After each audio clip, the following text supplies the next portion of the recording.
Mimi naitwa Dickson, tuko hapa kwa ajili ya kuletea matangazo haya yanayohusu mijadala mbalimbali, lakini mahususi kabisa ni siasa za taifa letu la Tanzania. Hivi leo niko na Rose Mayemba, miongoni mwa wanasiasa naweza nikawaita nguli sasa, kutokana na uzoefu wake wa zaidi ya miaka 10 hivi akiwa kwenye siasa za upinzani.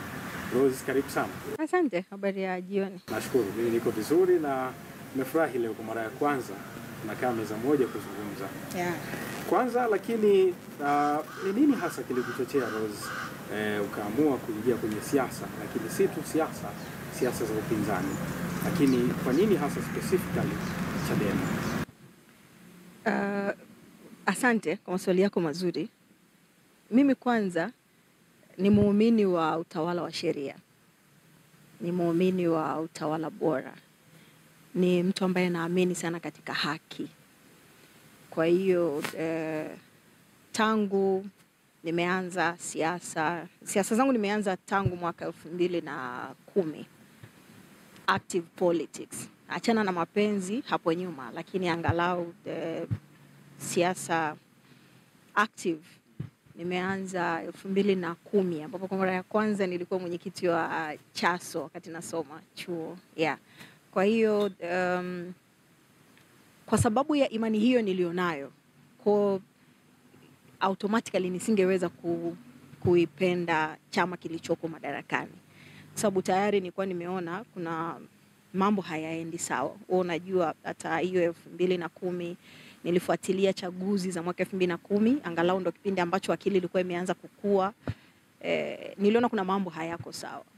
Kwa hiyo jukwaa pekee ambalo nilikuwa nimeliona kwa wakati huo, ambalo mimi naweza nikajumuika nalo na kuwa sehemu ya kuyatafuta hayo mabadiliko ninayoyataka katika nchi yangu, niliona ilikuwa ni Chadema.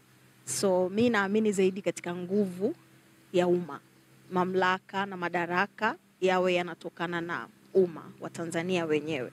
Kwa niliona ni chama ambacho kinaweza kuwarudishia matumaini wa Tanzania. Na unaridhika na aina ya siasa ambazo umejikita nazo, sivyo? Kabisa, kwa magazeti yetu ni rahisi kabisa kwa sababu fursa hazisubiri. Ninaridhika kwa sababu moja tu.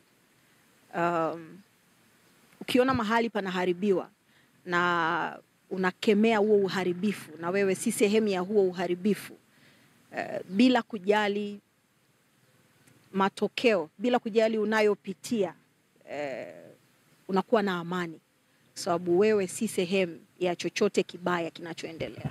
Ni Rose Mayemba, tuko naye hapa kwa zaidi ya dakika 30 tukijadili mengi zaidi kuhusu yeye, lakini pia kuhusu siasa ya taifa letu la Tanzania. Mimi naitwa Dickson Kikaoni, tuko hapa mpaka pale tunapofikia tamati. Karibu sana mtazamaji, tuweze kuungana sote mpaka pale tunaposema sasa yatosha.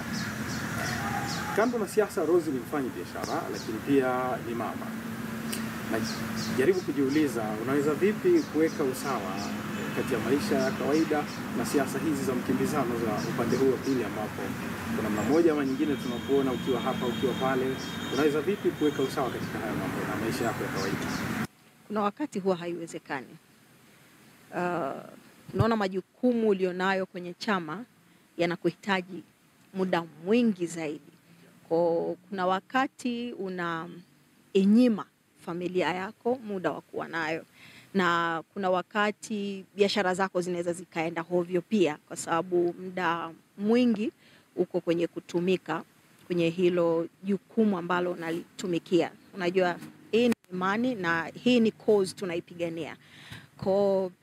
Siwezi kukwambia kwamba naweza kubalance. Kuna wakati inashindikana kabisa, lakini jambo lolote ambalo umeamua kulipigania lina gharama zake.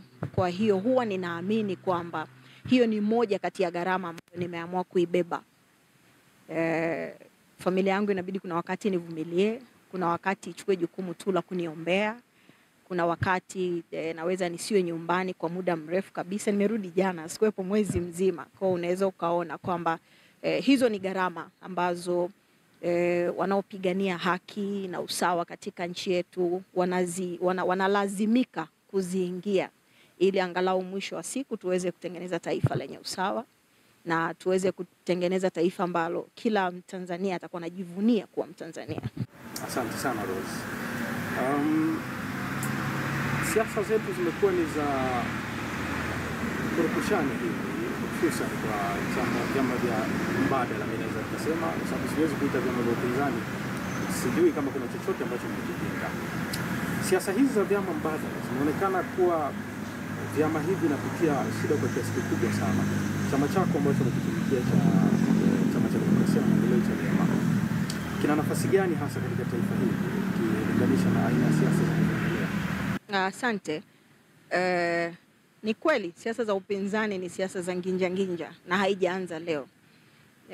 Imeanza miaka mingi iliyopita. Tangu mwaka 95 NCCR walisafa hizo consequences. Utaona CUF walikutana na changamoto nyingi, Chadema inakutana na changamoto nyingi, lakini wewe ukiwa shahidi, nadhani Chadema sasa hivi inapitia wakati mgumu kuliko wakati wowote imewahi kupita tangu kuanzishwa kwake.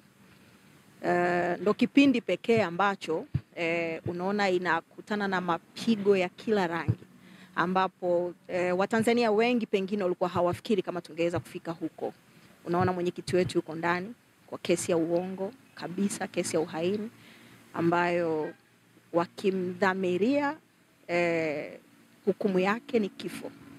Kwa hiyo huko uwezekano mwenyekiti wetu akanyongwa kwa sababu tu anasema rasilimali za nchi hii zinapaswa kuhodhiwa na Watanzania wote. Lakini unaona pia chama chetu sasa hivi kimezuiliwa ruzuku. Msajili kikatili kabisa, kinyume na katiba na kinyume na sheria ya vyama vya siasa, amejipa mamlaka, amezuia ruzuku ya chama, wakati sababu za kuzuia ruzuku zinajulikana.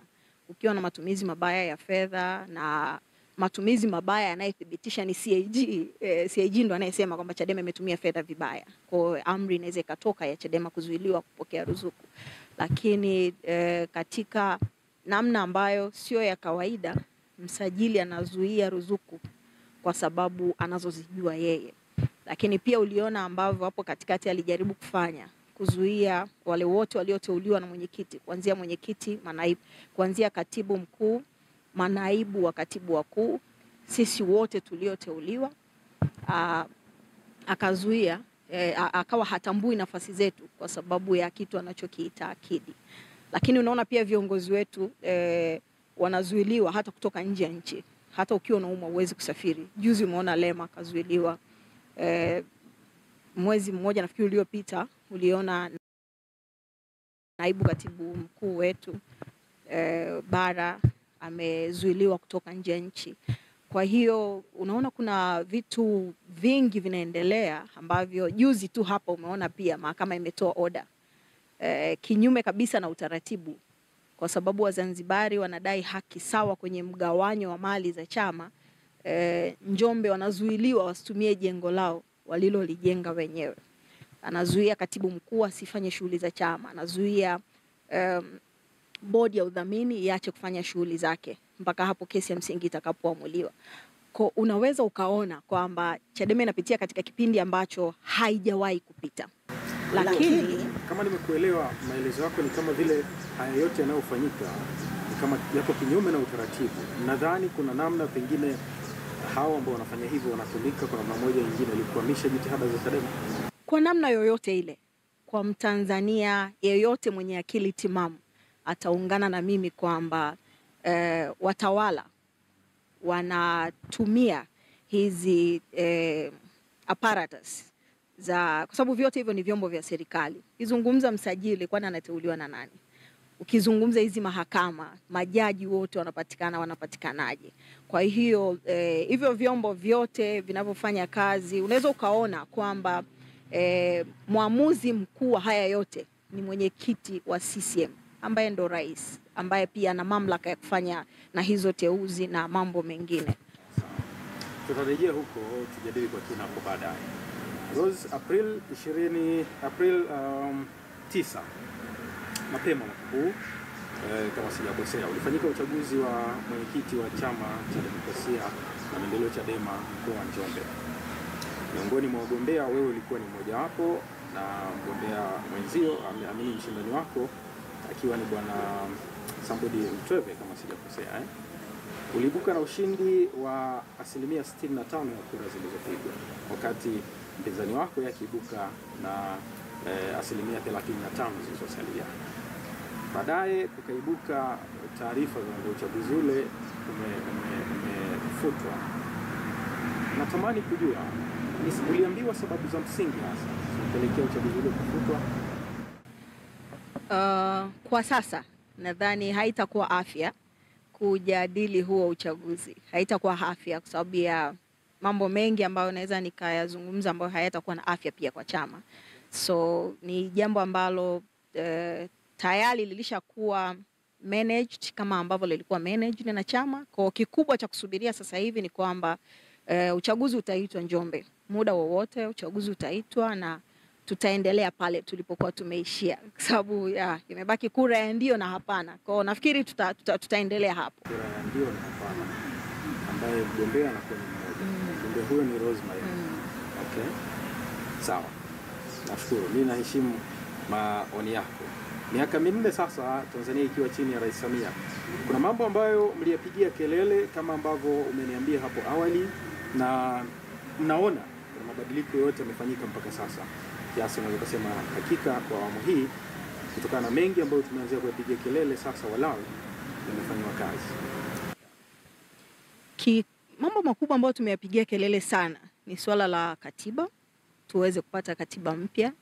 Katiba iandikwe na wananchi wenyewe, na bahati nzuri tayari tulikuwa na pa kuanzia. Sisi Chadema tunaamini Jaji Warioba aliyeteuliwa wakati ule na rais aliyekuwepo awamu ya 5, awamu ya 4 alikuwa Kikwete.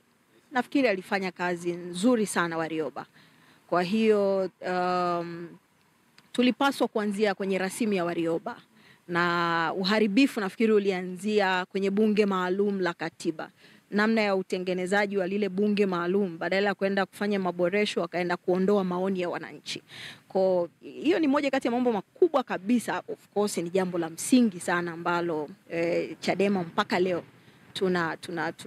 tunaishinikiza serikali iweze kuona umuhimu wa kuwa na mabadiliko ya katiba ambayo mwisho wa siku itatupeleka kwenye tume huru ya uchaguzi.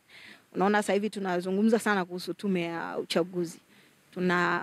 Na wenzetu wakatubadilishia jina. Wakasema hii sasa inaitwa tume huru ya uchaguzi. Lakini kimsingi alizungumza Jenerali Ulimwengu, anasema wamemchukua nguruwe, wamempaka lipstick. Kwa hiyo wanaona kama wameshabadili sasa yule nguruwe ndo anaitwa tume huru ya uchaguzi. Uwezi ukasema tume huru ya uchaguzi wakati bado mamlaka ya teuzi, mwenyekiti wa tume ya uchaguzi anateuliwa na rais. Wale makamishna wote wanateuliwa na rais. Mkurugenzi wa tume anateuliwa na rais. Unasemaje kwamba hiyo ni tume huru ya uchaguzi? Unapozungumza huru, huyo anayeteua ni mwenyekiti wa CCM. Vyama ambavyo vinashiriki uchaguzi, vyama vilivyosajiliwa ni vyama 19. Sasa rais, mwenyekiti wa chama kimoja wapo ndo anayetengeneza ule mfumo wote wa tume. Lakini bado unaona hata ukishuka huku chini, hawa wakurugenzi, namna ambavyo polisi wanatumika, hawa watendaji kwenye vijiji pamoja na mitaa, kwenye kata, unaona kabisa hawa ni waajiriwa wa rais na wamepewa kabisa maelekezo kwamba wewe ukifanya kinyume kazi huna, na kwa sababu nchi yetu haifuati utawala wa sheria, chochote kinaweza kikatokea. Kwa hiyo hayo ni mambo makubwa ambayo kiukweli tunayapigania, na ni bahati mbaya sana sasa hatuoni ahueni. Sasa hivi nafikiri kadri ambavyo tunapaza sauti ndivyo mambo yanavyozidi kuwa mabaya zaidi. Kwenye utawala wa mama yetu nafikiri mambo yamekuwa mabaya zaidi. Yameibuka na matukio mengine ambayo yanaelekea kukithiri, ambayo yalifanywa wakati wa Magufuli, hatuwezi kusema hayakufanywa, lakini wakati wake yanafanywa kwa uwazi sana, na yanafanywa katika namna ambayo unaweza ukashangaa. Matukio ya utekaji, matukio ya mauaji, watu wetu wanapotea. watu wanauawa hadharani. Sasa hivi askari anaua mtu hadharani kabisa. Mwaka jana uchaguzi wa serikali za mitaa, kuna mtu anaitwa George Juma pale Manyoni Singida, aliuawa na askari magereza, amepigwa risasi. Askari magereza anampiga mgombea kwenye kitongoji risasi. Dar es Salaam pale kuna mzee mmoja, mzee kabisa na miaka zaidi ya 60 nadhani, alikuwa anakuambia ujumbe tu usiku wa kuamkia siku ya uchaguzi. No, ilikuwa ni siku ya uchaguzi. Wananyang'anyana masanduku ya kura, kapigwa risasi, akafa. So unaweza kuona hali inazidi kuwa mbaya kila siku, na hiyo yote ni kwa sababu ya madaraka ambayo yangekuwa yanaamuliwa na katiba. Kama mwananchi angekuwa ana hiyo haki ya kikatiba ya kuweka na kuondoa, yani hiyo tu kila anayegombea ajue anayemweka ni mwananchi, atakayemuondoa ni mwananchi, usingeona hizi kurupushani za watu kutekwa. Kina Mdude wametekwa, kina Soka wametekwa, kina Kaswahili wametekwa. Watu hapo katikati wanatekwa, vijana wetu wengi, na watu wengine wanatishiwa maisha. Hata mimi naongea hapa, lakini sielewi kama kesho nitaamka au nikitoka hapa nitakuwa niko salama, au baada ya hiki kipindi nitaendelea kuwa na maisha yangu ya kila siku, ama wataniua, watafanya nini. So imefika hatua, kwa sababu tu ya madaraka, kuna mtu anataka abaki madarakani kwa gharama yoyote, hali imekuwa mbaya sana. So hali inakuwa mbaya sana. Sawa. Nikurejeshe nyuma kidogo hapo kwenye tume huru ya uchaguzi ambayo mimi nimekuwa nikimimia na kuona kwamba si huru. Mambo mawili tunatamani kufahamu. Mlitamani ili iweze kuwa tume huru iwe ya namna gani na iwe na vigezo vipi? Hilo la kwanza. Lakini la pili, kama tume hii iliyopo hamuiamini, uchaguzi wa mwaka 2015 ni miongoni mwa uchaguzi ambao Chama cha Demokrasia na Maendeleo Chadema kiliibuka na wabunge wengi sana bungeni. Na ni uchaguzi ambao ulikuwa na ushindani mkubwa kati ya Rais Magufuli wakati huo, ni mkiwakilishwa na aliyepewa nafasi wakati huo marehemu mzee wetu wa kumziki pema Edward Moyai Lowassa. Mlipata wabunge wengi sana bungeni. Mtu anaweza kujiuliza swali, kama tume hii ndio ambayo ilifanya kazi ya kusimamia uchaguzi na mkapata nafasi ile ya kuwa na wabunge wengi bungeni, kwa nini sasa hivi hamna tena imani nayo? Na kujibu swali lako la kwanza, na nitakujibu swali lako la pili. Swali la kwanza umesema tunahitaji tume ya aina gani ili iwe huru. Kwanza tunahitaji mwenyekiti wa tume na wale makamishna wasitokane na mwenyekiti wa chama kimoja wapo wa wale wanaokwenda kushindania kwenye nafasi. Kwa maana ya rais asiwateue, ziweko mamlaka za kuwateua. Lakini tunahitaji kinaweza kuundwa chombo huru. Kinaundwa chombo huru ambacho wadau wote ni washiriki, na vyama vya siasa wanakuwa na uwakilishi wao. Kuna kuwa na wadau mbalimbali wa maendeleo katika nchi yetu wakawa na uwakilishi wao kwenye hicho chombo. Then chombo hicho kinaweza kikatuletea tume ambayo itakuwa inakubaliwa na pande zote. Vyama vyote vya siasa vitaiunga mkono, lakini pia nchi yetu sio tu swala la vyama vya siasa, pamoja na wananchi wenyewe waone kwamba tume hiyo inaweza ikawafanya wao wakafanya maamuzi yao na maamuzi yao yakaheshimiwa. Lakini pia tunahitaji tume ambayo wananchi watakuwa na access na seva ya wale wapiga kura wote. Kwa sasa hivi anayejua wangapi wameandikishwa kupiga kura ni tume peke yake. Hata wewe nikikuuliza hujui. Wenzetu Kenya wanajua, mwananchi wa kawaida kabisa ana access ya kujua kwamba ni wapiga kura wangapi. Mwaka 2020 ndani kwa taarifa ya mwenyekiti wa tume ulieleza ni zaidi ya Watanzania milioni 35 hivi ambao wameandikishwa wanataraji kupiga kura. Yes, ambao anawajua yeye, pengine atakuwa anawajua na Samia, pengine atakuwa na wengine wachache wanajua. Lakini sisi wa Tanzania hatujui.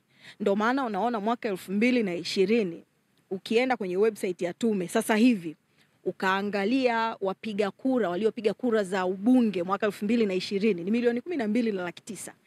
Lakini ukienda kwenye ripoti ya tume wanayomsomea rais, watu wamepiga kura milioni 14. Kwa kuna nyongeza ya wapiga kura milioni 2.1. Umenielewa? Kwa hiyo Yes, ndo makura feki sasa hayo, ambao watu wanasema makura feki, watu sijui polisi wameingiza kura na nini. Ndo huko yalikotokea. Sababu kubwa ni kwa nini? Kwa sababu hatuna access na hiyo na hiyo server ya tume. Hatujui nani ni mpiga kura na nani sio mpiga kura. Lakini pia sisi Chadema tunasema ili tume iwe huru, hata hawa watendaji, huyu mtendaji ni mtumishi wa serikali, na kwa mifumo ilivyo ataitika kwa wale walio muajiri. Kwa nini tume ikishapatikana ikawa huru isitengeneze waajiriwa wake? Yani tume ikaajiri watu wake. Tuna vijana wengi kwenye nchi yetu wamesoma, hawana ajira. Kwa nini unamlundikia majukumu mtendaji? Unamlipa mshahara, ana kazi nyingi za kufanya. Kwa nini tusiwe na watendaji wa tume huku chini ambao, kwa mfano hata swala hili la kuandikisha lingekuwa sio zito kama wanavyoligeuza sasa hivi. Kama kila kata ingekuwa na mtumishi mmoja ama wawili wa tume, mtu ukifika miaka 18 leo, kesho unaenda unajiandikisha unakuwa mpiga kura. Kwa hiyo ndo aina ya, pamoja na mambo mengine mengi, hiyo ndo aina ya tume ambayo tunaitaka. Lakini umeniuliza swali lingine, unasema hiyo tume ya mwaka 2015 ndo iliyoipa Chadema wale wabunge wote. Nafikiri tulikuwa wabunge 72. Yes. Ukijumlisha na wabunge wa viti maalum. Na ndio iliyowapa Chadema madiwani. Na ndio iliyowapa Chadema majiji, tukapata mamea. Yes. Kwa nini tume hiyo hiyo leo tunaituhumu? Na jibu ni dogo tu, kwamba ile tume ya mwaka 2015 haikuengua. Ile tume, uchaguzi ulipokuwa unafanyika, sio kwamba watu hawakufa. Of course ilikuwa ni nginja kwenye vituo vya kupigia kura, lakini angalau kulikuwa na unafuu. Sasa ule unafuu ulitokana na nini? Nchi yetu sasa hivi kwa mujibu wa katiba tunaishi kwa hisani. Hisani ya nani? Aliye madarakani. Kwa hiyo rais anaweza kuamua kwamba uchaguzi mwaka huu uwe free and fair. Kwa sababu tunaishi kwa nini? Kwa hisani. Kwa hiyo, na ndio maana Kikwete hakufanya kama Magufuli, kwa sababu Kikwete alifanya hisani. Angeweza pia kuruhusu watu wakauawa, watu wakainguliwa, kura feki akawekwa ya kutosha, sio kwamba hayajawahi kuwekwa, lakini mtawala aliyekuja baada ya Kikwete hakuwa kama Magufuli, na kwa sababu ya madaraka makubwa aliyopewa na katiba, ndio maana unaona mambo yalibadilika kabisa mwaka 2019, na uliona mambo yalibadilika kabisa mwaka 2020, yamebadilika kabisa 2024. Anaweza akatokea rais mwingine ambaye sio Samia akafanya vizuri kuliko marais wengine wote. Sawa sawa. Umekuwa ni mwanasiasa kwa muda sasa na umekuwa ukifuatilia utendaji kazi wa mabunge yote tangu tulikotoka mpaka sasa hivi hapa tulipofikia. Mpaka leo tuchukue tu bunge la mwaka 2015 mpaka 20 na bunge la 2025. Ukifuatilia vyema yanayojiri bungeni kwa muda wote huo, unapata tathmini ya pamoja ambayo natamani kusikia tathmini hiyo. Utuambie bunge la mwaka 2020-2025 asilimia karibu 95 limekuwa na wabunge kutoka chama tawala na wachache wametoka vyama hivi mbadala. Wakati bunge la mwaka 2010-2015 kwa asilimia kubwa vyama mbadala vilikuwa na uwakilishi bungeni. Utendaji wa haya mabunge mawili, utofauti wake unaona uko wapi? Kwanza, kwa kutumia tu common sense hauwezi kufanana. Kwa kutumia tu common sense. Kwa sababu wanapokaa CCM peke yao, ili bunge asilimia 99 ni CCM. Kwa hiyo wanapokaa CCM peke yao, changamoto wanazipata wapi? Kwa sababu wao ndo wabunge wa CCM na chama kilichoko madarakani ni chama chao. Nani atawachallenge? Kwa hiyo wale watu ambao walikuwepo bungeni, kwa mfano vyama mbadala vikiwepo bungeni, wale ni watchdogs wa serikali. Ukiona hela imeibiwa wanapiga kelele. Umeona ripoti ya CAG? CAG amesoma ripoti juzi hapa. Unaona wizi unaendelea kama kawaida. Fedha zinatumika hovyo kila kunavyokucha. Vitu ni vingi. Umeona hata wanajaribu kugusa kuona CAG amesema nini, sababu moja kati ya kazi ambazo wabunge wanapaswa kufanya ni kuijadili pia ripoti ya CAG. kuona matumizi ya fedha yanavyokwenda hasa kwenye maeneo ambayo fedha zilipelekwa. Badala ya kufanya hivyo, unaona wabunge wanatoa nimeona wamempa nini, sijui wamempa nini Samia, tuzo, sijui ni tuzo ama ni kitu gani. Yani bunge ambalo lilipaswa kuisimamia serikali, bunge limejigeuza ni serikali. Na kwa nini limejigeuza ni serikali? Ndio yale ambao tunasema wale wote ni wa chama kimoja, na mkisha kuwa wa chama kimoja, anayekusababisha wewe uwepo au usiwepo ni rais. Kwa hiyo badala ya kuwa msemaji wa wananchi, na wananchi kwa sababu wameshang'olewa hayo meno, hawana tena uwezo wa kuchagua. Sasa hivi ili uweze kurudi bungeni inabidi uwe chawa wa mama. Kwa hiyo bungeni tumejaza machawa. Ndio maana kwanza kama mwanzo nimesema haliwezi kuwa sawa kwa sababu hakuna watu wa kwa challenge, lakini pili halina mvuto. Na ndio maana ni moja kati ya mabunge ambayo hayajafuatiliwa na Watanzania kabisa. Hata wewe huwezi kulifuatilia. Halina mvuto. Kwa sababu wako watu wa upande mmoja, watu wanauawa, watu wanatekwa, watu wanafanya nini? Watu wamekaa bungeni, badala ya kuhoji wizara ya mambo ya ndani, watu wanatekwa, watu wanauawa. Badala ya kuhoji IGP anafanya nini mpaka dakika hii ofisini, badala ya kuhoji mkurugenzi wa usalama katika nchi hii anafanya nini, wao wanasema rais anatukanwa. Yani uwezo ukaamini, wakati wa kuijadili wizara ya mambo ya ndani, wabunge wa CCM wamekaa bungeni wanasema rais anatukana. Of course ni mambo mengi ambayo tukianza kuyajadili hapa yanakera, yanatia hasira. Kama nimekuelewa vizuri kwa maelezo yako, Rose, nakubaliana nami kwamba inamaanisha kwamba kuna umuhimu mkubwa sana wa bunge kutoka vyama mbadala kuwepo bungeni ili waweze kusaidia kuipushi serikali pengine kuenda katika mstari unaostahili. Najiuliza tu, Chadema hivi sasa mnatoka msimamo wa kutoshiriki uchaguzi. Hamuoni kama mnakwamisha sasa na kuwanyima nafasi ya wananchi kwa maana ya kupata wawakilishi ambao watasaidia kuipushi serikali na kuirudisha katika mstari pale ambapo utaona wanakengeuka, sio? Kwanza hatujasema hatushiriki. Sisi tulisema bila reforms, bila mabadiliko ambayo hayo nimekuambia kwenye mifumo ya uchaguzi, tutazuia huu uchaguzi. Na tunawaomba Watanzania watusaidie tuzuie huu uchaguzi. Kwa sababu kama tukienda na sura hii miaka 5 ijayo, na hili sio kwa ajili ya Chadema.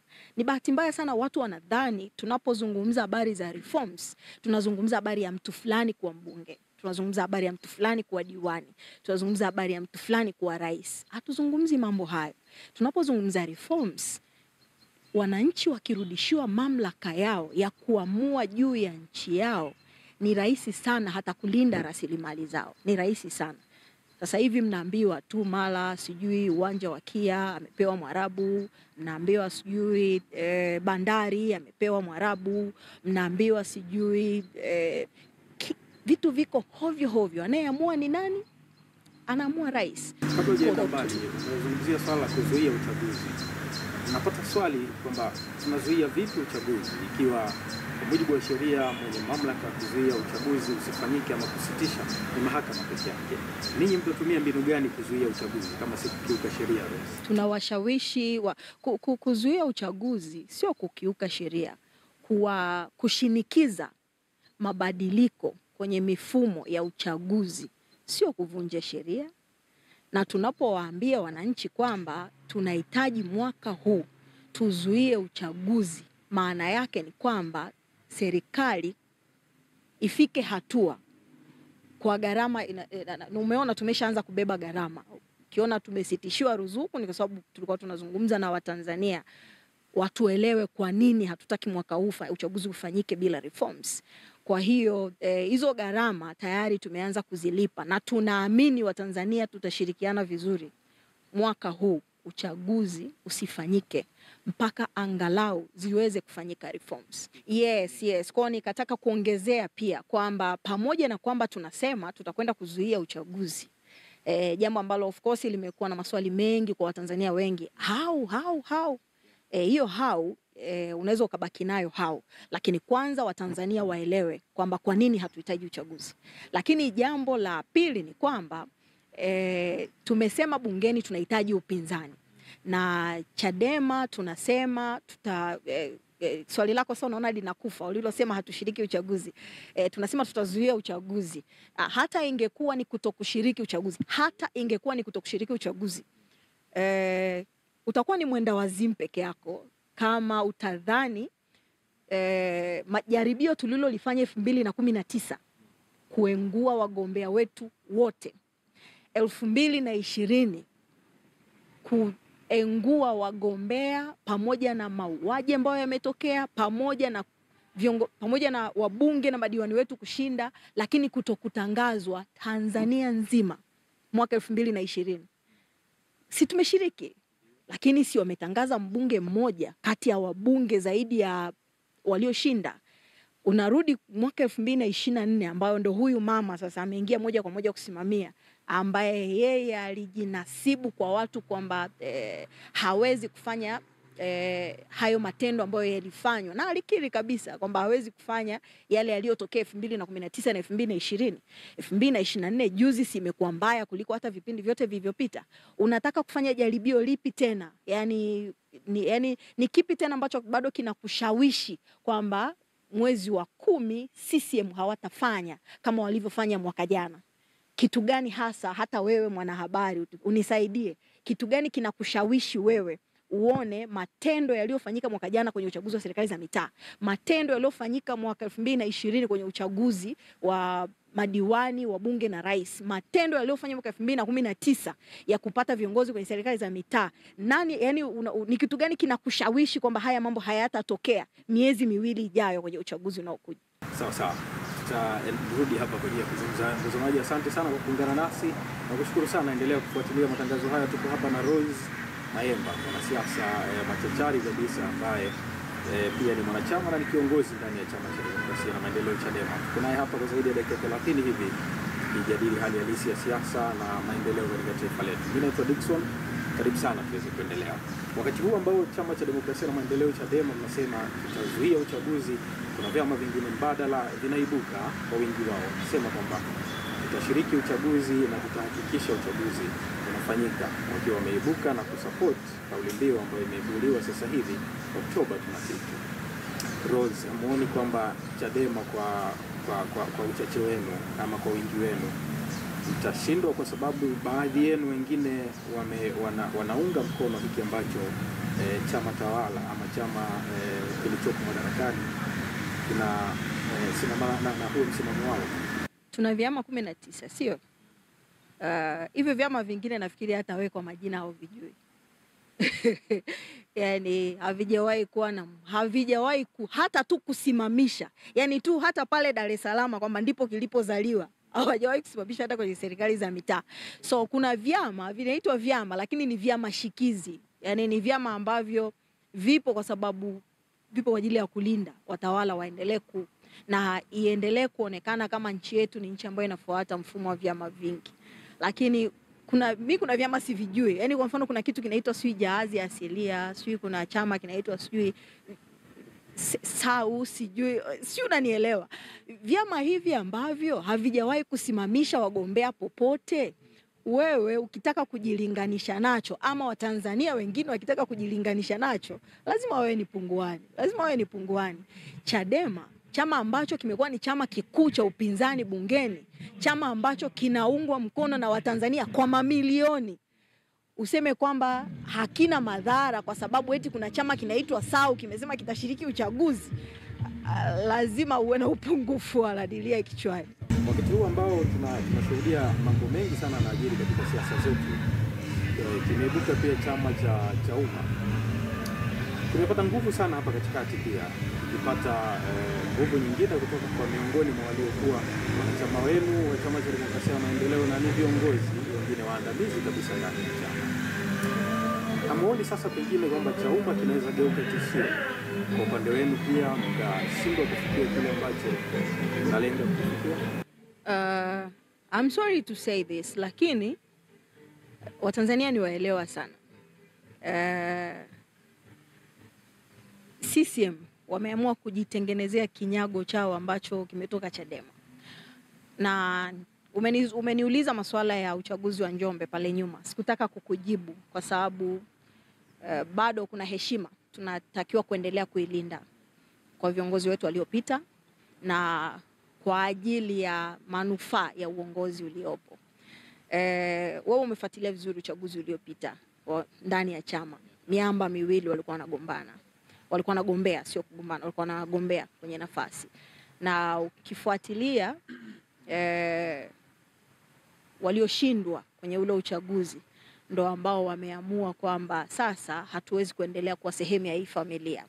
Na kama hatuwezi kuendelea kuwa sehemu ya hii familia, watawala wameona hiyo ni fursa kwa watawala. Fursa kubwa sana sababu you divide them then you rule. Kwa wao waliamini kwamba hiki kikundi cha wale ambao hawakushinda Chadema wanaweza wakakitumia kuipasua Chadema. Ilikuwa ni imani yao kubwa. Watanzania ni mashahidi. Wewe mwenyewe unaona hawajafanikiwa. Kufanikiwa unakupimaje? Yani ukisema kwamba wamefanikiwa unapimaje mafanikio yao? Kwa sababu ukizungumza masuala ya labda kwa sababu Rose alikuwa ni kiongozi. Mimi Rose ni sikugombea peke yangu mwenyekiti wa mkoa wa Njombe. Kwa hiyo kuondoka kwangu sio kweli kwamba Chadema haiwezi kuwa na mwenyekiti Njombe.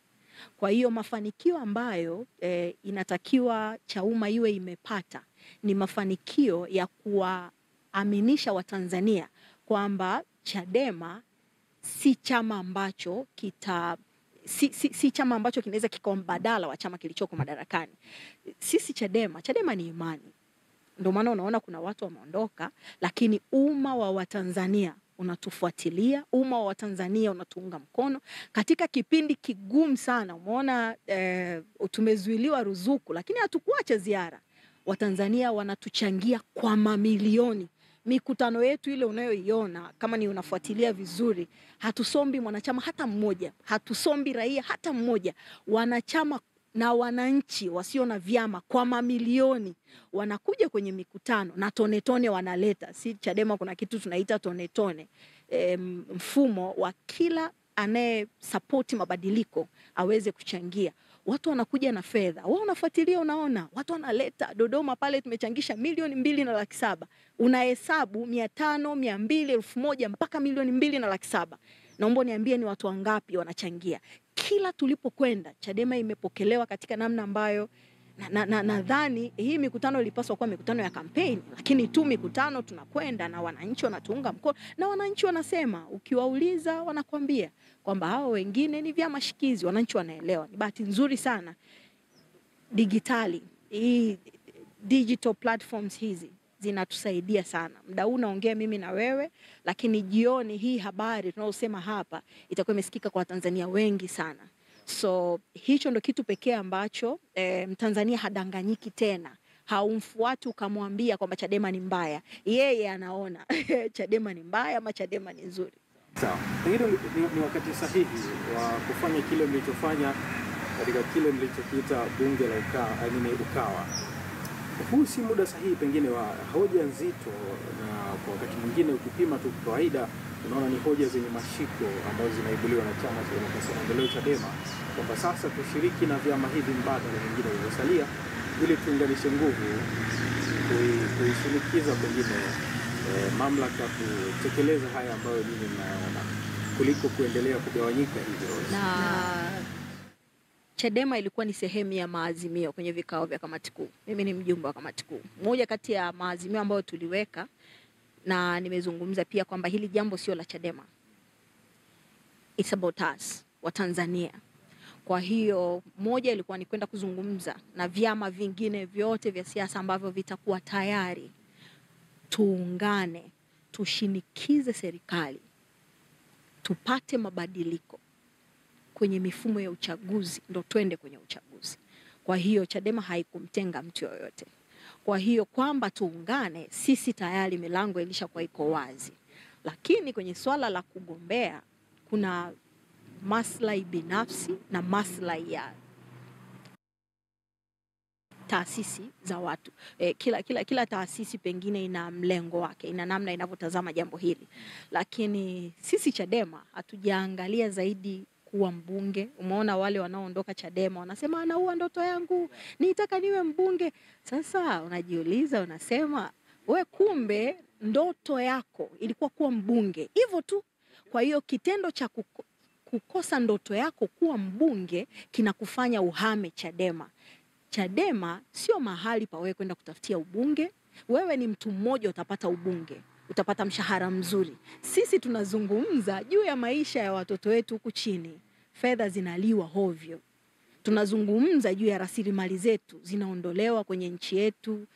Madini tunayo ya kutosha, yanasafirishwa, tuna mbuga za wanyama za kutosha. We have everything. Yani tuko na utajiri mkubwa. Sisi lengo letu ni tunahoji mamlaka ili tujue kwa nini Watanzania wanaishi kwenye hali ya umaskini namna hii katikati ya utajiri mkubwa Mungu ametupa. Lakini wakati tukiwaza hayo, kuna mtu anawaza yeye tu awe mbunge. Yeye akiwa mbunge inatosha. Sasa huwezi ukakaa meza moja na mtu anayefikiri kwamba lazima kwanza awe mbunge, anayefikiri lazima kwanza awe diwani, anayefikiri lazima kwanza apate ruzuku. Huwezi ukakaa meza moja na mtu aina hiyo mkajadiliana na mkaelewana. Sawa Rose. Nilisoma habari moja hapo juzi hapa, mwenyekiti wa tume INEC akipiga marufuku wa Tanzania kutumia kauli ya no reform no election. Miongoni mwa kauli ambayo waasisi wake ni Chama cha Demokrasia na Maendeleo. Hivi sasa inatafsiriwa kama ni kauli ambayo ina mlengo wa kusabotage uchaguzi au mchakato mzima wa uchaguzi. Sasa hiyo ni kwa tafsiri yake na muono wake. Na kila mtu anatazama vitu kwa, yani hizo ni perceptions zake. Lakini swala la kwanza, huwezi ukasema unazuia no reform no election. Yani unazuia katika misingi ipi? Yani no reform no election imevunja kifungu gani cha sheria? Imekiuka imekiuka kanuni ipi? Imevunja katiba ibara ipi? Hakuna. Kwa kama amezungumza hivyo ni sawa tu na mlevi yuko baa anaongea anayeongea, huwezi kumfuatilia. Sawa. Tuangalie kwa ufupi sana migogoro ndani ya chama na kukosekana kwa muunganiko baina ya Voice. Bila ubishi ni wazi kwamba imeumiza chama kwa kiasi fulani. Lakini kuna kipeleka wapi hiki chama ambacho Watanzania pengine kwa kiasi fulani waliamini kwamba huenda ndio ikawa chama mbadala cha kuweza kusikiliza na pengine kuja kutatua mawazo na mitazamo walionayo katika mioyo yao. Migogoro kila mahali ipo. Migogoro kama migogoro. Sasa nitakuja kwenye hilo jambo lako ulilosema. Lakini ukizungumza migogoro, ndio maana kuna mnasoma mpaka kuna kitu kinaitwa conflict resolutions. Migogoro ipo popote pale, migogoro ipo, ni ya kawaida na kuna namna huwa watu wana manage, taasisi mbalimbali zina manage everywhere. Migogoro ya kawaida ya kiutendaji na kuwepo. Lakini huo mgogoro unaouzungumzia wewe kimsingi sio mgogoro wa kiutendaji, ni mgogoro wa kimaslahi. Sisi tumetoka tunasema no reforms no election.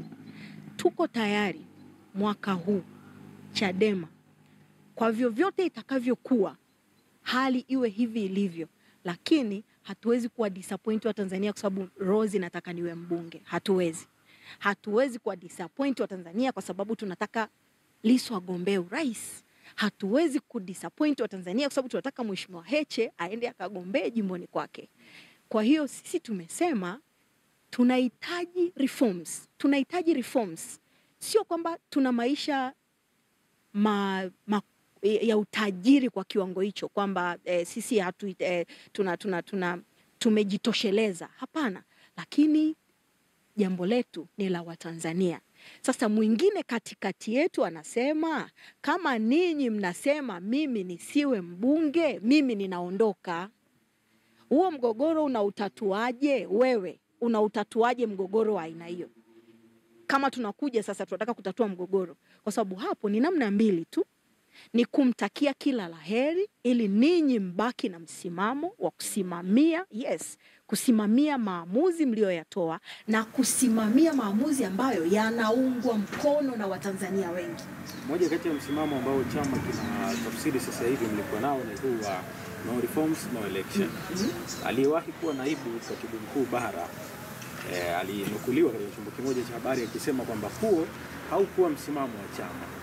Kajiuliza sana, kwani katika vikao vyenu msimamo wenu hasa ulikuwa upi tofauti na huu ambao mko nao sasa hivi? Na ndio maana nafikiri pia kuna chombo kimoja cha habari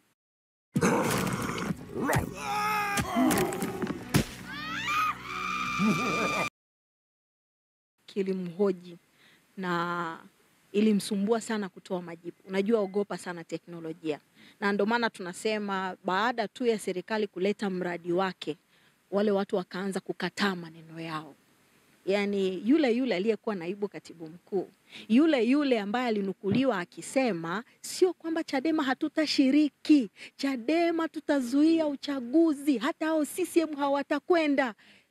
Kesho baada ya kupewa chochote anasema hapana, haikuwa maana hiyo.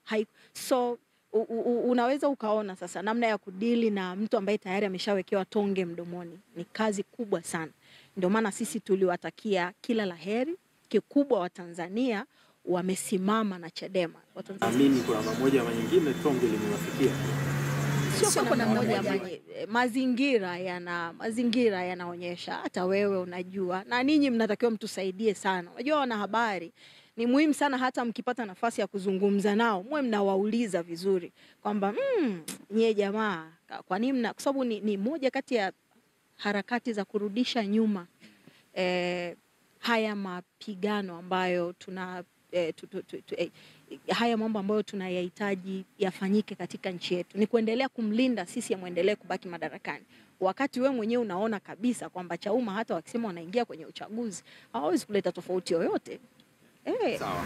Kati hayo ya kijiri Rose, naomba unisaidie hili. Kuna tajwa pia kukosekana kwa maelewano baina yako na kiongozi mwenzio wa chama. Na hii nyote mnafikia chama kimoja. Anatajwa Sigada Mlinde. Kuna tajwa kukosekana kwa maelewano baina yake na si vibaya kukosekana kwa hayo sio mambo nimewahi kutaka na sio interest za umma. Public inataka kusikia vitu sensitive sana kuhusu nchi yao. Public inataka kusikia mambo yanayowahusu wao. Sasa ukiwapelekea habari ambazo walaji hawana haiwasaidii chochote, nafikiri pia tutakuwa tunakosea sana. Let's focus. Yeah, hebu tu focus. Yes. Unapokosekana kwa maelewano baina yenu, mtajenga vipi? Umeona Chauma wameenda, wako Chauma. Si ni maelewano tu. Wao walitaka ubunge, sisi tukasema hapana, tunakwenda na reforms. Yeah, kwa hiyo ifike mahali tujadili mambo ambayo yatawasaidia wananchi kujifunza zaidi kuliko kuzidistract minds zao. Hivi nyuma tu hapa wakati alipokuja makamu mwenyekiti wa chama bara John Heche, katika kikao kimoja hapo kulitokea hali ya sintofahamu hivi, hali ya kupelekea mmoja kati ya wanachama kudaiwa kupigwa. Kuliibuka hali ya sintofahamu, wengine wakaeleza mambo mengi zaidi, lakini sitamani sana twende huko. Wewe ukiwa kama kiongozi wa chama, ulikwenda kumtembelea mwanachama mwenzio na kujulia hali yake? Kwanza hayo mambo yaliyotokea yalishakuwa managed ndani ya chama na yalishapita. Kwa hiyo sio kwa nini unataka tuende kwenye udaku. I don't want udaku. Mimi sipendi udaku. Yeah. So tusijadili udaku. Let's focus na issues ambazo Watanzania wakinisikiliza watagain kitu na wataona sababu ya kutaka kuiondoa CCM madarakani. Hizo nyingine hizo ziende Kiu, Ijumaa, sijui wapi huko. Yeah, hizo no. That's not for you. Unachokiita udaku huenda kikawa na effect pia kwa namna moja. Hapana. Mimi sishughuliki na udaku, rafiki yangu kabisa. Yeah. Tuzungumze mambo ya kujenga nchi yetu. Yaani tuzungumze mambo ya Njombe, tuna maparachichi, hatuna viwanda, tuna viwanda vya chai, tuna produce nini. Watanzania wanatoka huko sasa hivi, wanatoka huko kwenye, umeona hata Mange Kimambi nampongeza, ameacha kabisa hizo habari. Watu fulani walifungia chumbani, walikuwa wanapigana, walikuwa no, none of our business. Kama kuna watu wanagombana, it's up to them. Kama kuna watu hawaelewani, it's up to them. Ni wao. Hizo ni vitu ambavyo viko personal sana. Kwamba ulienda ukafanya nini, that's too personal. Yeah. So nafikiri tujitahidi sana kujikita kwenye mambo ambayo kabisa wananchi watatamani kuyasikia kutoka kwetu. Sawa. Asante Rose. Tuachane na hayo ambayo unayaita udaku, licha ya kwamba huenda ikawa na athari kwenye chama. Sasa tuangalie, unauona wapi mustakabali wa vyama vimbadala ukilinganisha na aina ya siasa ambazo zinaendelea katika taifa hili la Tanzania? Kuna ukandamizaji mkubwa sana wa demokrasia kwenye nchi yetu. Kwa ni vyama ambavyo vinakandamizwa day after day. Na moja kati ya mambo ambayo yananishangaza ni kwamba ni kwa nini bado vinajiona viko kwenye nafasi ya kuleta mageuzi yoyote katika nchi hii.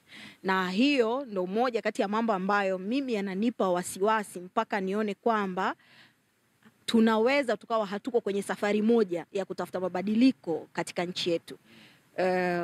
Ukiona uchaguzi umeharibiwa 3 times, bado kuna mtu anasema mimi ninakwenda. Yani unajipeleka machinjioni, unafahamu kabisa ninakwenda kuchinjwa na unakwenda. Lazima niwe na wasiwasi kwamba wewe ni sehemu ya wale wanaochinja.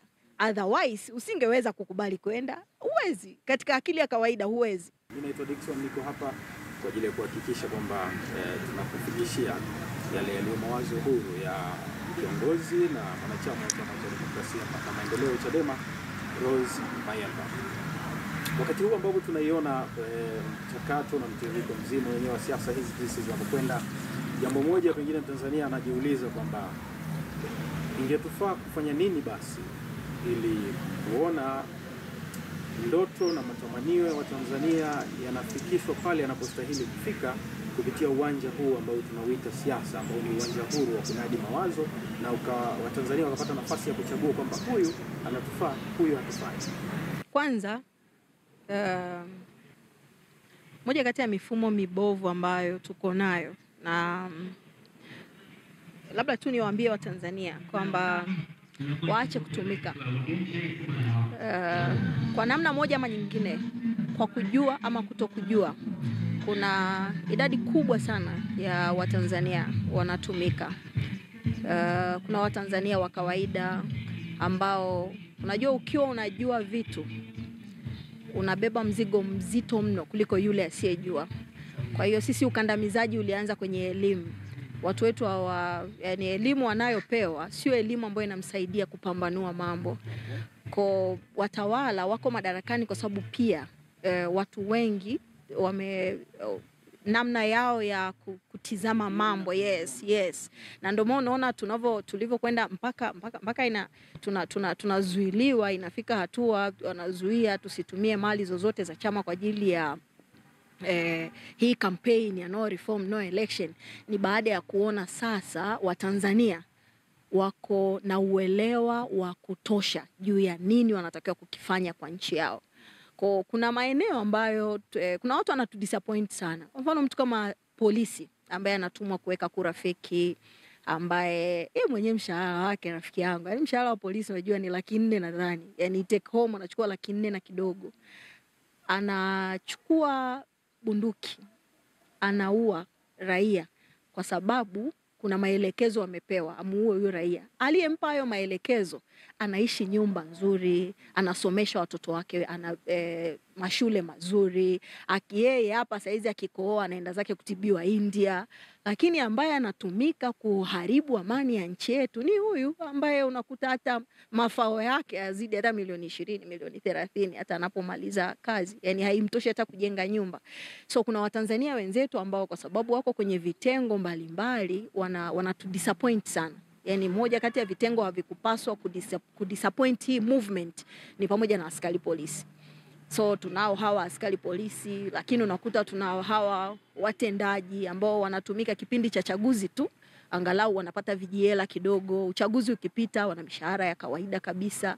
Walimu hawa walioko mashuleni baadaye wanageuzwa, hao wanakuja kuwa maafisa uchaguzi, wanaharibu chaguzi ovyo ovyo. So kuna hili tabaka, kuna hawa wenzetu hapa chini wana tu disappoint sana. Yani actually mbali kwamba hata wao maisha yao ni magumu kama yalivyo ya watu wengine, na ndio maana mimi tunajaribu kusema mara zote kwamba mtu anaposema reforms na tunaposema tunahitaji mabadiliko, watu wanadhani Chadema wanataka nyumbani kwenu kama hakuna maji, wewe ni Chadema, nyumba ya pili ya CCM nayo haina maji.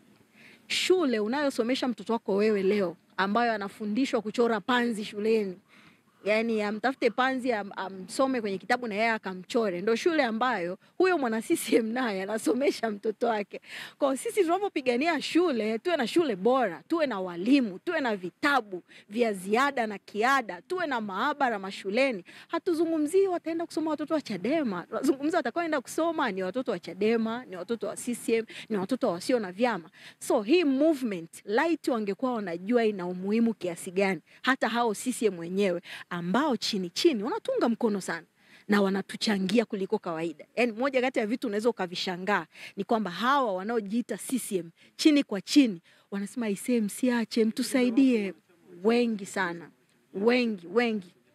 wengi wanatuchangia, na wengine wanachangia kwa siri, wengine wanatuletea fedha mkononi. Mwingine akwambia usinitaje kabisa, lakini anafuatilia kila kitu kikifanyika, atakupigia simu, atakwambia msiache jamani, mtusaidie. So unaona kuna watu wako kwenye kifungo kwa sababu ni CCM.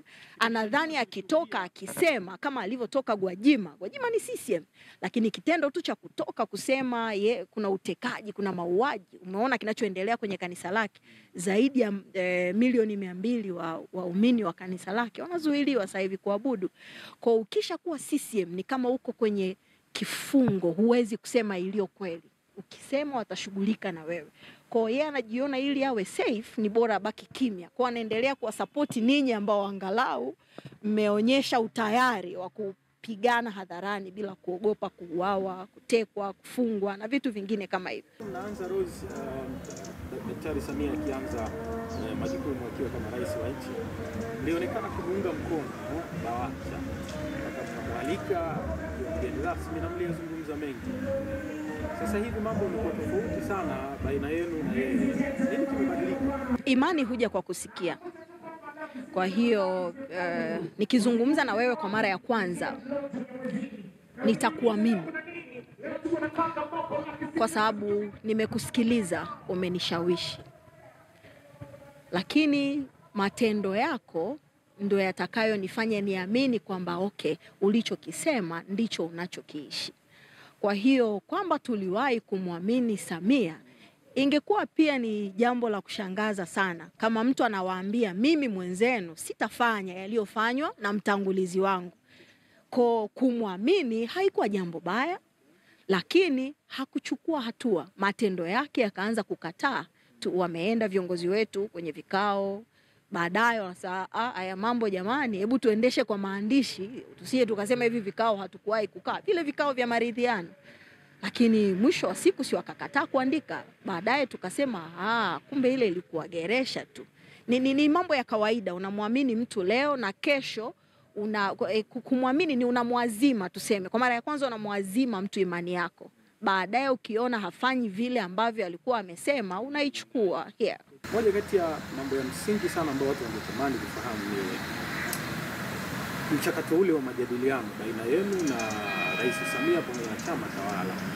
Kwamba vitu gani mlizungumza ambavyo mlifikia hatua mkashindwa kufikia makubaliano kiasi mkasema la hasha, sasa yafaa tukae pembeni tuendelee na harakati zetu? Ni majibu ambayo yametolewa mara nyingi sana. Viongozi wetu mara kadhaa wamezungumza ni mambo gani ambayo chama kilipeleka, kwa maana ya haya ndo maoni yetu. Yalikuwa ni maoni mengi, japokuwa ikiwemo hili la jambo la kufanya marekebisho kwenye mfumo wa katiba, yes, kufanya marekebisho pia kwenye tume ya uchaguzi wakati ule. Jambo lingine ambalo lilijadiliwa ilikuwa ni kwamba viongozi wale, kuna kilichokuwa kinatupeleka pia kwenye meza ya maridhiano ilikuwa ni pamoja na watu wetu walikuwa wamefungwa wengine kwa makesi ya kisiasa yale. So yale ni mambo ambayo tulikuwa tumetaka yatatuliwe kwanza wakati mkienda kwenye meza ya maridhiano. Kwa mambo ya maridhiano wakati ule pia mwenyekiti alikuwa yuko ndani na vitu kama hivyo Kwa kulikuwa na mijadala, lakini mingi ilijikita kwenye kupata marekebisho kwenye katiba, lakini pia kupata marekebisho kwenye mfumo wa uchaguzi. Sawa, wakati tunaenda kuhitimisha Rose, kwa ufupi sana, mbunge mmoja tu wa Chama cha Demokrasia na Maendeleo ndani ya miaka 5 akiwa bungeni, na wale ambao tuliwasikia mkiwaita COVID-19, kwa maana ya wale wabunge 19 ambao si wa Chadema, ni wa CCM. Mimi nawajua ni wa Chadema kwa sababu Chadema haina pale kupitia Chama cha Demokrasia na Maendeleo Chadema, na waliapa. Umekusudia kupotosha.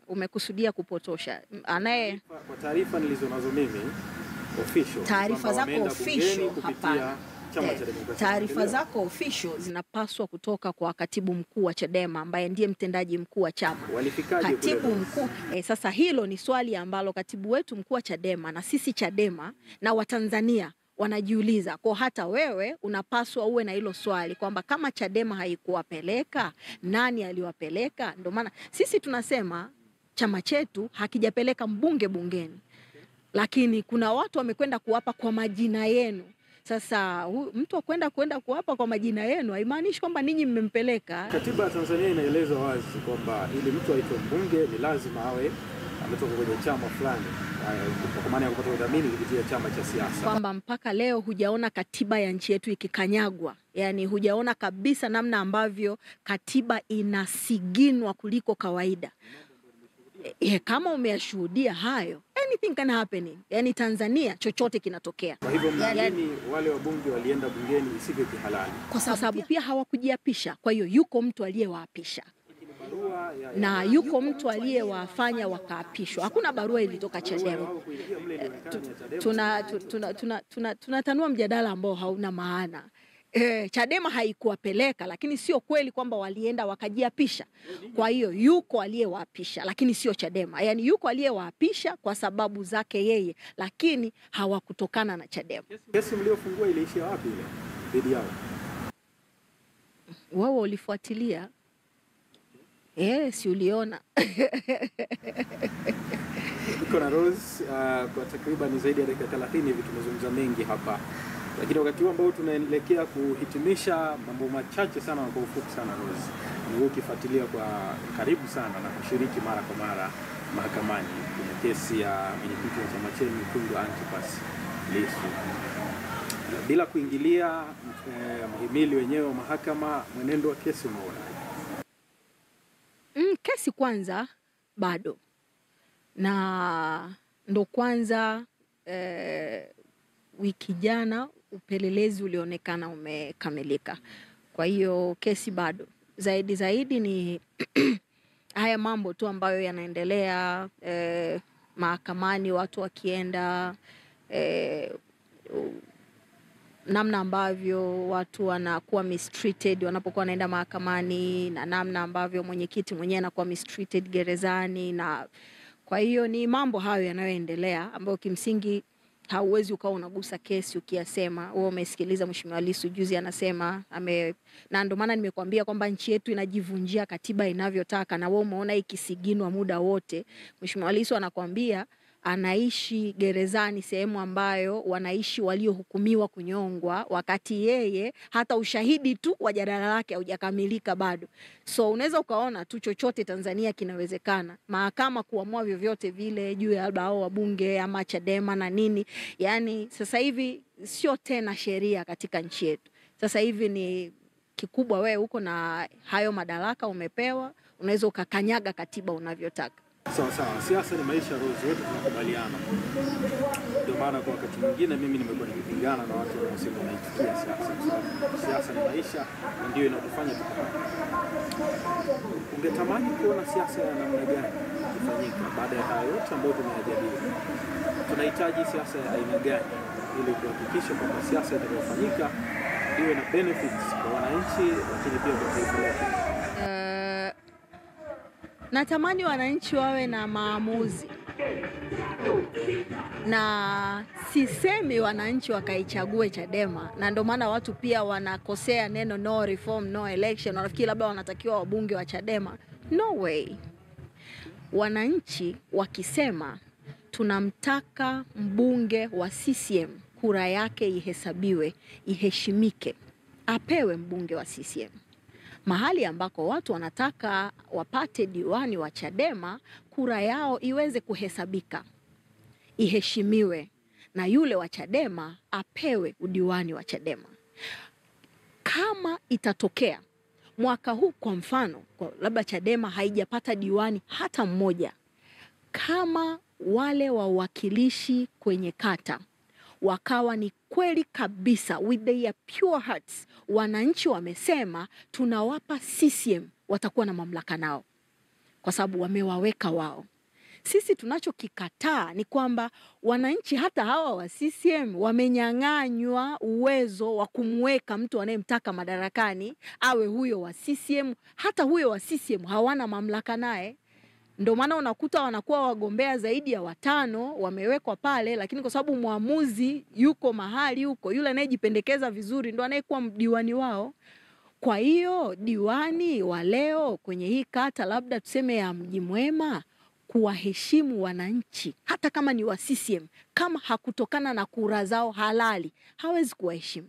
Atamheshimu mkurugenzi aliyempa udiwani. Umenielewa? Bila kujali ni wa CCM au ni wa Chadema. Kama nimekuelewa, unataka kumaanisha kwamba siasa inayoendelea, mwananchi amepokwa mandate ile ya yote, sio tu CCM, yani sio tu Chadema, hata hao wana CCM wamepokwa mamlaka ya kuweka kiongozi madarakani. Sasa tunaondokaje hapo na tunafikiaje hiyo? Wananchi tuungane, ndio maana tunahitaji reforms. Wananchi wa CCM, wananchi wa Chadema, tuunganishe nguvu, tuiambie serikali, tuishinikize kwamba uchaguzi sio lazima ufanyike mwaka huu. Kikatiba, rafiki yangu, kama ni kweli mnaitakia mema nchi yenu, mnaweza kusogeza uchaguzi mwaka mmoja mbele. Kikatiba inawezekana. Mnaweza mkasogeza miaka 2, mnaweza mkasogeza miaka 3, mnaweza mkasogeza. Chadema iko tayari hata msogeze miaka 4, kwa sababu mwisho ni miaka 5, usizidi miaka 5.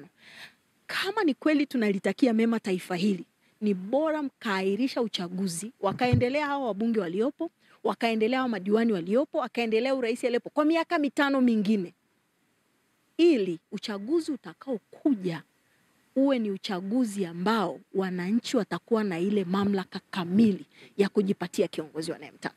Nakushukuru sana Rose. Kwa jambo moja tu la mwisho, bila kuweka hisia zozote za kisiasa au za mlengo wa chama chako, ukitizama mkoa wa Njombe, kuna mambo ambayo unaona serikali chini ya utawala wa CCM imeyafanya na unasema yes, wametekeleza kwa niaba ya wananchi? Sasa hayo ni mambo ambayo mimi siweki hisia hapo, lakini najaribu kuitazama Njombe.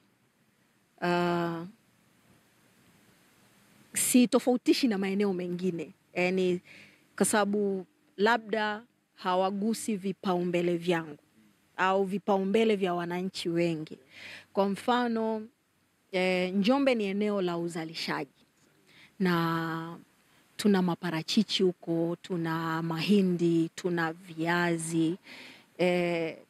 Mimi ningekuwa ni mtawala, uwekezaji namba 1 kabisa ambao ningefanya ni kuimarisha miundombinu kwenye maeneo ya vijijini ambao kimsingi ndo uzalishaji mkubwa unafanyika. Baada ya kuimarisha miundombinu, ningeimarisha pia miundombinu ya maji, kwa sababu hizi parachichi unazoziona zinahitajika dunia nzima. na bado hatujajaribu hata yani hatujazalisha hata robo ya mahitaji ya dunia yaliyopo, lakini huko wanakosa maji tu. Kwa kuna namna unaweza kaiona Njombe ikitengeneza utajiri mkubwa sana kwa kuimarisha tu miundombinu ya barabara, mbao zikapita vizuri, magari kuna huku Lupembe magari hayaendi, ikifika mvua wanagoma kwenda, kwa mbao zinabaki porini.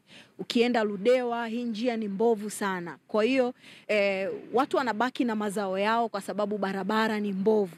Kwa mimi ukiniuliza, pia unakuja unasema labda kwa sababu hapa wenzetu Madeke huko wanazalisha mananasi, Njombe inazalisha maparachichi. Nilitarajia kuona viwanda vinakamua hapa juice. Sasa hivi ukienda supermarket hapa unakuta juice ya Ceres made in South Africa. Umetengeneza ajira South Africa. Wakati watu wako hapa wana uwezo, mnatengeneza juice ya parachichi, mnatengeneza juice ya nanasi. Kwa unaona kuna namna Njombe ilipaswa kuwa mbali sana kama tungekuwa na viongozi ambao wana maono makubwa.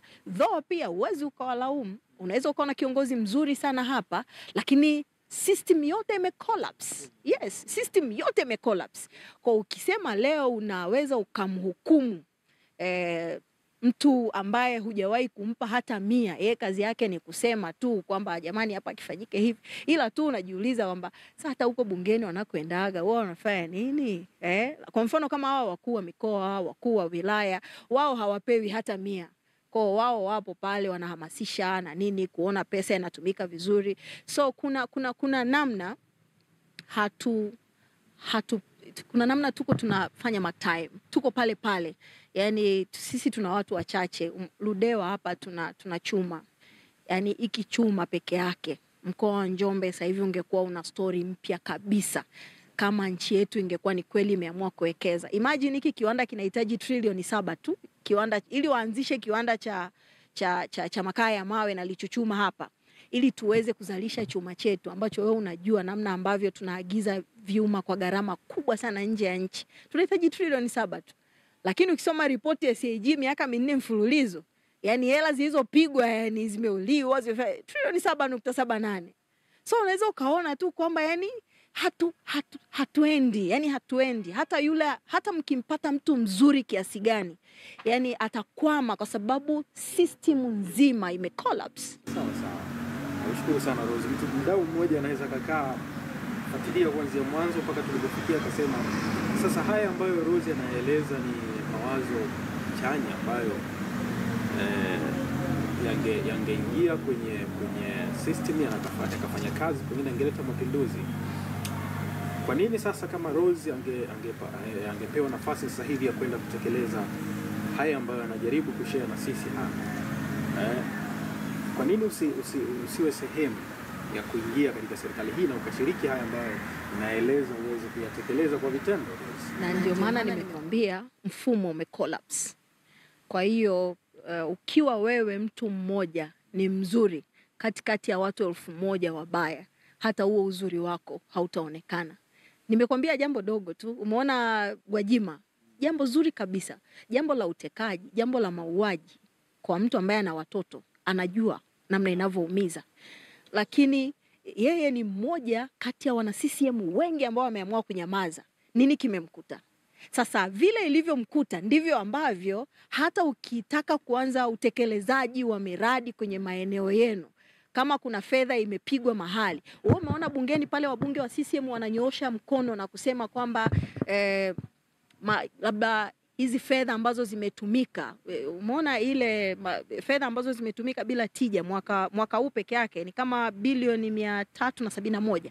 Umeona kuna mbunge bungeni amesimama anasema kwamba hii fedha ilitakiwa kanunue madaftari ya watoto shuleni. Aliyetumia hii pesa ni nani? Amewajibika wapi? Saa ngapi? Umeona mfumo umecollapse. Kwa hiyo ukienda ukawa sehemu yao, unapaswa kuishi ile culture yao. Wao ni machawa, ni waoga, wanajipendekeza, sababu ukijifanya kidogo tayari unatoka nje. Umeona Mpina juzi anasema rais, sisi wewe tunakudai. Unaona barabara zote umepita mbovu. Umeona majibu ya rais. Kwa unajikuta tu kwamba ukiwa na mitizamo ambayo haiendani na culture ya kwao, unakuwa rejected. Kesho uwezo ukakuta tena Mpina ni mbunge. Kesho uwezo ukakuta tena Gwajima ni mbunge. Uwepo wa rais pale ulikuwa unaniita mimi mbunge, wananchi wananitazama. Unataka nikwambie nini? Unataka nikwambie rais umependeza wakati watu barabara hawana? Uwezi ukasema hivyo, uwezi. Nakushukuru sana. Thank you so much. Asante sana.